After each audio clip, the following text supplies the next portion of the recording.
Good morning and welcome back to Bay Tree Cottage Kitchen. So this morning I'm going to show you how to make a loaf of bread. Incredibly simple. I know ingredients are a little bit scarce at the moment, but if you can and you're lucky enough to find some flour, you need some, I've got strong white flour. This is good old Aldi, but we have also got some wonderful Haygate's flour as well. You need salt, you need sugar, and you need yeast. So just very, very simple. All the recipes we're going to do for you online over the next few weeks are all going to be using simple ingredients which hopefully we'll all be able to find. So the recipe for this is on our website and we'll be posting on our Facebook page as well. So we're going to make a loaf of tin, which is a loaf of bread which is going to fit into this tin, okay? So that's 500 grams of flour. I'm going to use a mix of flour, so I'm going to use half of the Malt Crunch, which is a kind of a malted brown bread mix flour, and half of plain white. So I'm just going to grab a couple of spoonfuls of this now. This is a fabulous mix of flour, just lovely grains in as well. So it gives a really nice loaf. So I'll just use about half of that. And then I'm going to use half of the white flour. So measure out 500 grams in your bowl, and then we're going to add the yeast and the salt and the sugar. Okay, so the sugar is 10 grams of sugar.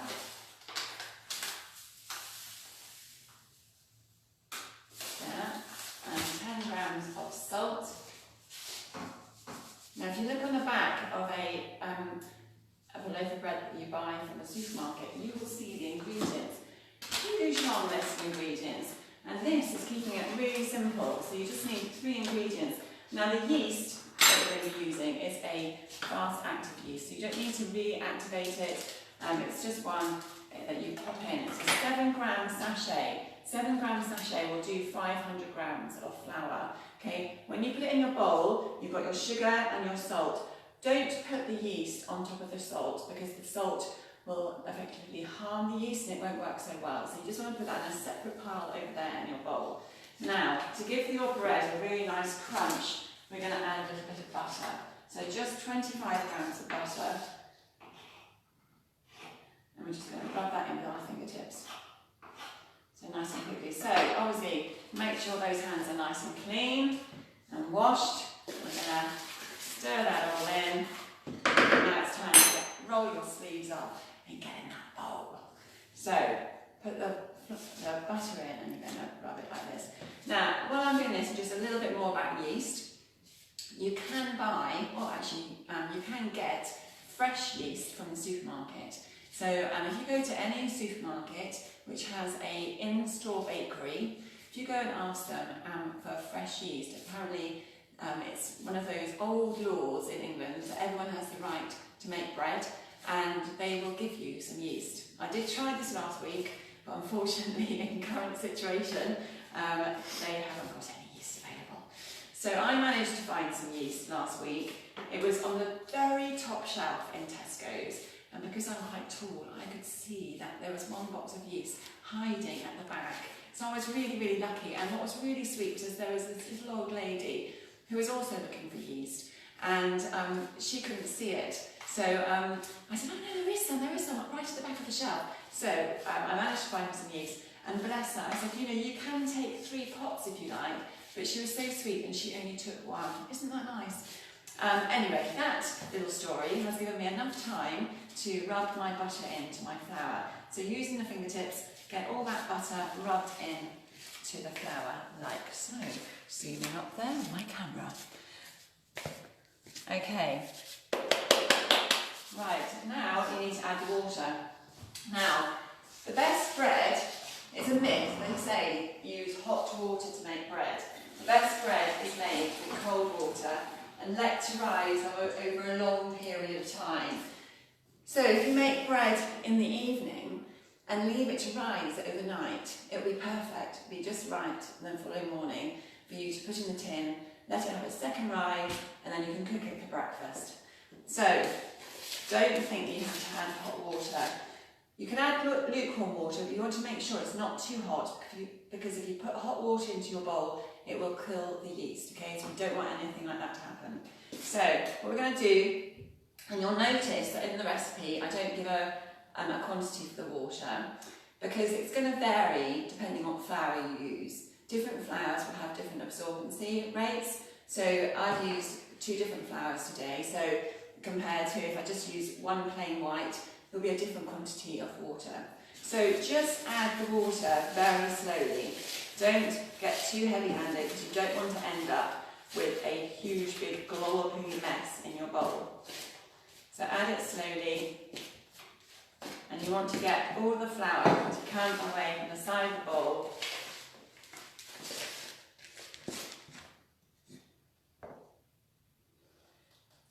Into one big dough.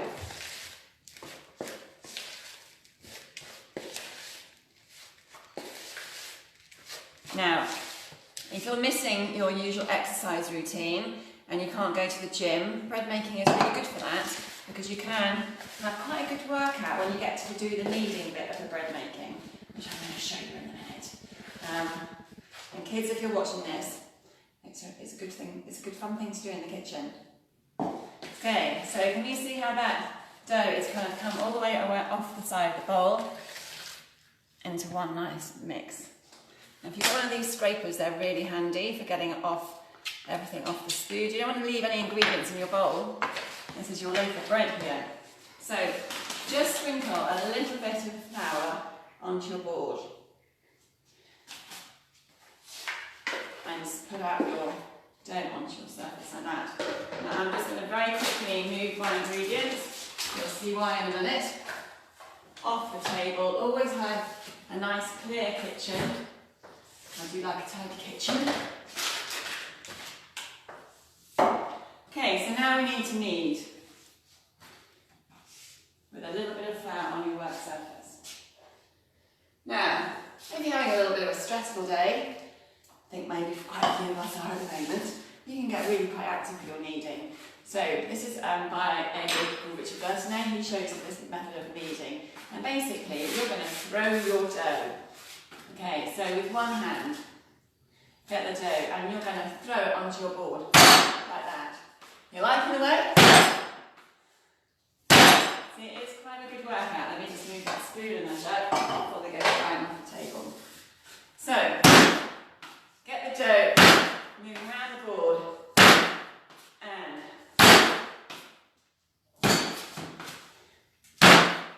slightly different conventional type of kneading going on. Certainly will wake up the household if anyone's still asleep in bed. Now you want to knead the dough for a good 5-10 minutes. Basically you're releasing all the gluten, which is then going to make the bread nice and risen in the bowl. Let me just get a little bit of flour for that work surface.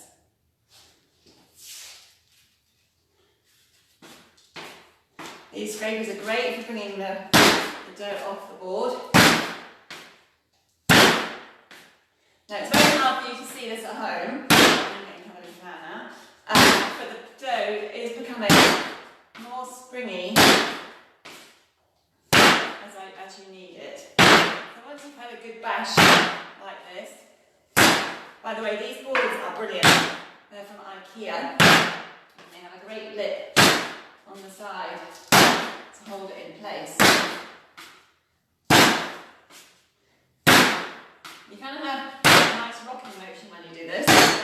Okay, so the dough is coming into a nice sort of pliable mess, and you can, once you've done that for a bit, do it the old-fashioned way, which is just using your hands like this. I've got a bit of flour on my nose.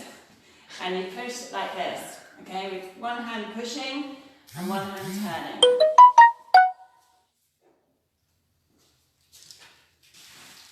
So you're just pushing the bread like that and turning it with one hand. So push and then turn, push and then turn. Okay, so you see how we're doing it? Push the bread and turn, push the bread and turn. I've still got flour on my nose.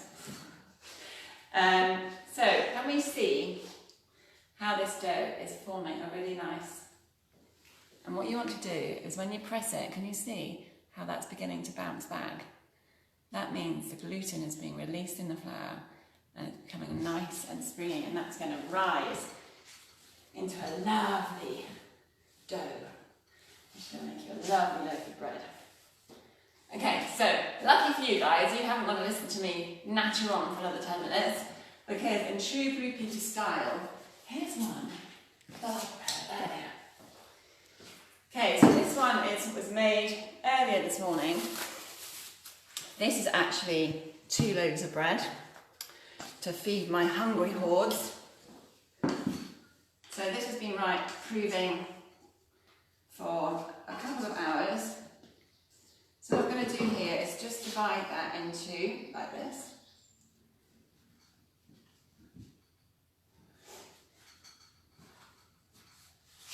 To make 2 nice pieces of bread. Now, you're going to let it have a second rise. So you don't want to bash it all down into nothing. Just going to gently knead it and then put it in the tin. So I've got the tins ready over here. Just need to grease the tin with a bit of butter and flour.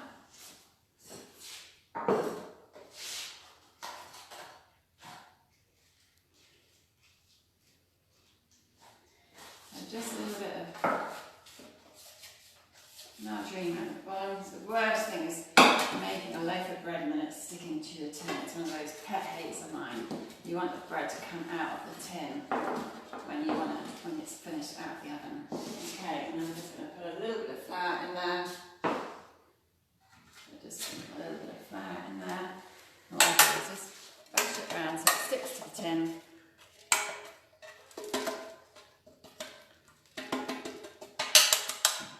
Like that. Now, taking 1/2 of the dough, just gently knead it.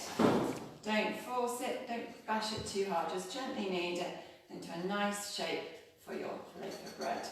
And then if you've got a nice sharp knife, you can make some designs on the top of it.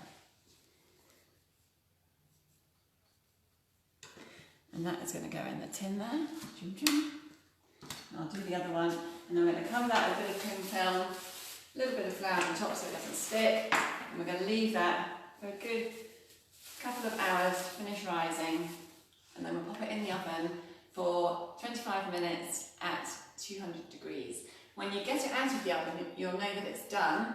Tip it out of the tin, tap the bottom of the loaf, and it should sound hollow. Okay, and that will tell you when it's done. Take out the tin, leave it to cool. Don't be tempted to eat it straight away.